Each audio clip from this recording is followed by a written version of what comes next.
Hello, lovely people. Hope you're all well. Welcome back to another Summer Daily News Show. My name is Callum, representing Team Kopish. As always, when we get behind the mic, please make sure you subscribe, comment, and like.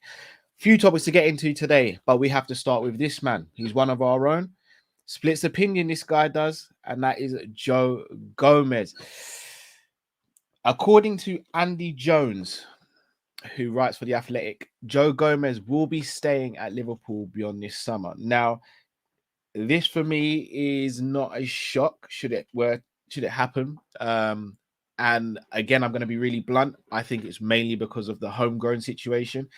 Joe Gomez is one of our homegrown players, and with the likes of Milner and Ox going, potentially Nat Phillips and a few others, we need to keep our homegrown players. It's the same reason I say we need to keep hold of Henderson this summer, unless we're going to go and splash big money on like a Declan Rice or getting someone to bolster the squad like a James Maddison. Unless we're going to do that, players like Gomez, Henderson, they have to stay in the squad. They have to stay at Liverpool Football Club. And I think the fact that Joe Gomez can cover right back as well, with this whole talk about Trent moving into midfield, etc., I think he could provide and be a useful asset for Liverpool going forward. Now, granted, I'm not going to sit here and lie to you guys. I'd be a hypocrite if I said he had a good season or if I thought he was good enough to still play for Liverpool. However, the squad is the squad, and you have to have homegrown players and you have to have players who are versatile. And Gomez fits those two categories. If he can get back some sort of form and confidence, then we all know we have a good player on our hands as well. To just stay on the topic of Andy Jones, according to him as well, we are not in the market for a right back. So I brought out this picture of Pavard because Pavard has been the one that most people have been saying we've been heavily linked with. Also, if you watch the Monday show, you'll see Matt is someone who would like a Pavard, someone who's balanced in attack and defending.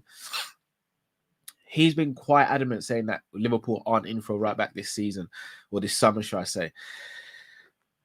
Again, I take what journalists say with a pinch of salt, simply because I don't think they have as much know as they used to. I think Liverpool used to be a bit of an open book with journalists. Now I think we're very much a closed book. I think unless it's Paul Joyce coming out and saying anything, a shout out to David Lynch as well. I think maybe Lynch. I think those are the only two. I mean, there's a few other. Neil Jones as well. Shout out to Neil Jones. I say those are the three. Those are the three where I'd kind of sit up and listen to, only because I think they may have more contacts than the others. That being said, not taking anything away from Andy Jones.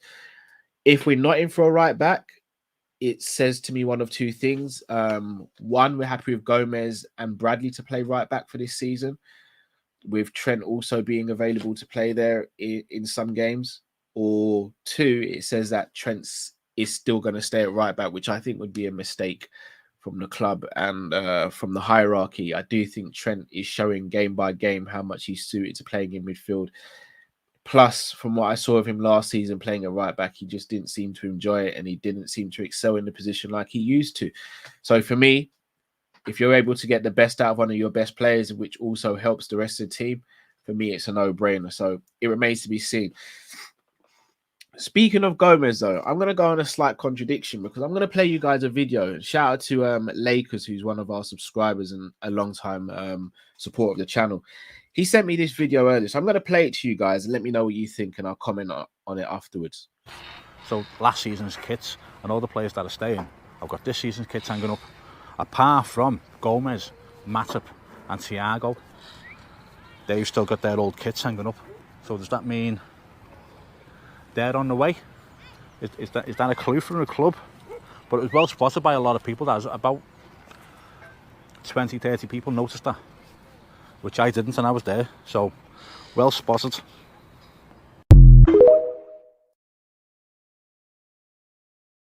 Shout out to Footy Takes on TikTok. So very interesting, that one. Very, very interesting in my opinion.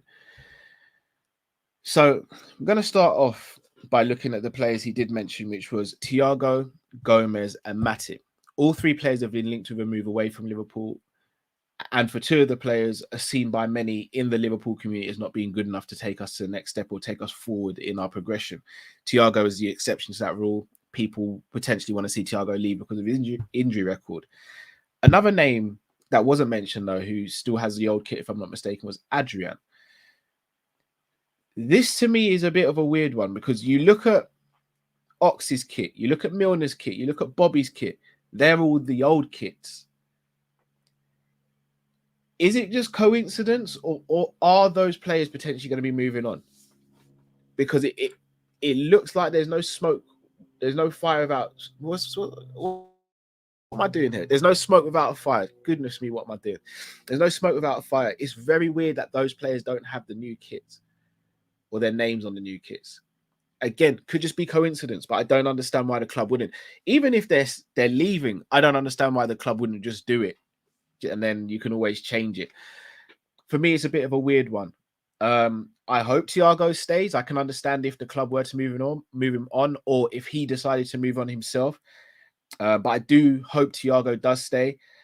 Gomez, I think, needs to stay. I think we need to keep Matip as well, with the way we're kind of moving in the market in terms of not looking to get a right back potentially, only looking at getting one centre back potentially. I do think we still need to keep Matip at the club. Adrian, again, I think everyone knows my feelings on that. No hard feelings towards Adrian, but I think on the basis of everything with this whole homegrown quota and the fact that we're the only club that seem affected by it because we speak about it the most, if we're going to move anyone on, surely it should be Adrian to free up a homegrown spot. But it's going to be very interesting, in my opinion, to see what happens with that, because I don't think that's a coincidental thing. And if we are to lose those 4 players, I'd like to see how we're going to replace them, especially in defence, where, in my opinion, we needed a centre-back regardless of losing anyone. So I'll be very intrigued to see how that one works out. Next player I want to speak about is this man, Musialski. This is a weird one. So apparently he's been linked with a move away from Liverpool this summer. That's not weird to me because he was asking for a loan move last summer and the club blocked it for whatever reason.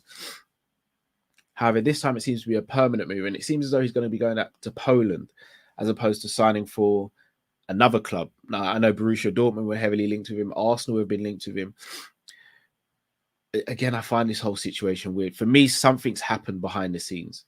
Something must have happened behind the scenes. The kid's talented. He's very talented. And he's not even had a sniff.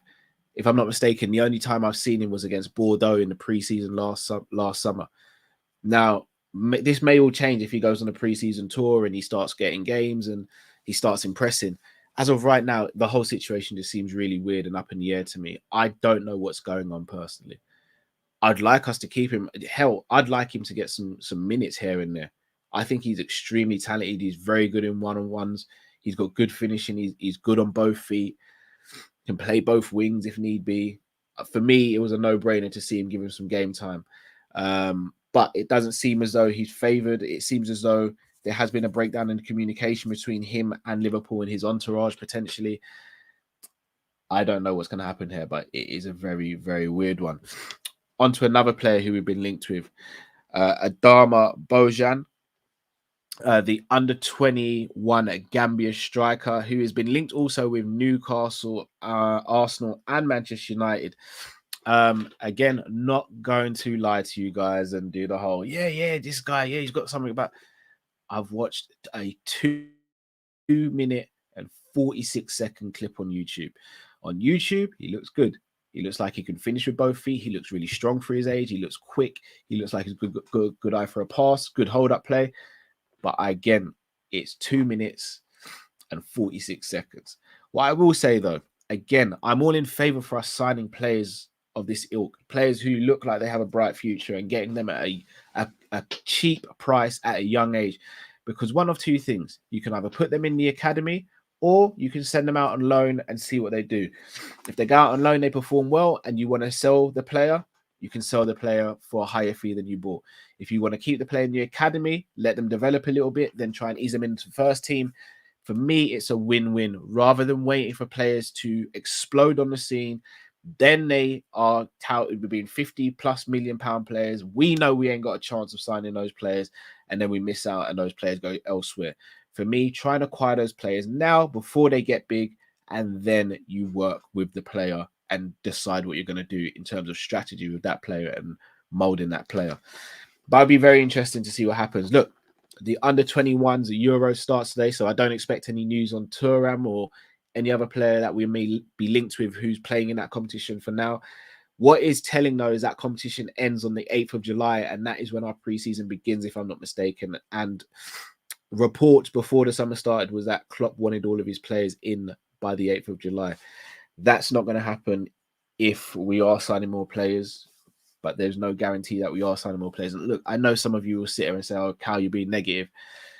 I mean, I said this when we signed Konate, and I said this when we had last season summer. Like, I didn't think we'd sign any more players those summers, and we didn't. Those were big summers for us as well, and we didn't. So I'm not being negative. I'm just looking at the landscape and the fact that we're being linked with so many different players. The fact that there doesn't seem to be anything concrete as yet. I'm a bit skeptical. The McAllister one seemed concrete, and look how quickly we got that over the line. So again, if you feel I'm coming across as negative, I can only apologize, but I can only comment on what I see and what's happening. But look, people, that's enough of me rambling on for now. Make sure you subscribe if you haven't already. Do smash the like button and leave your comments below on the topics that have been discussed. Thank you very much for watching. My name has been Callum, representing Team Kopish. Till we see you next time. Stay safe, stay blessed. Take care.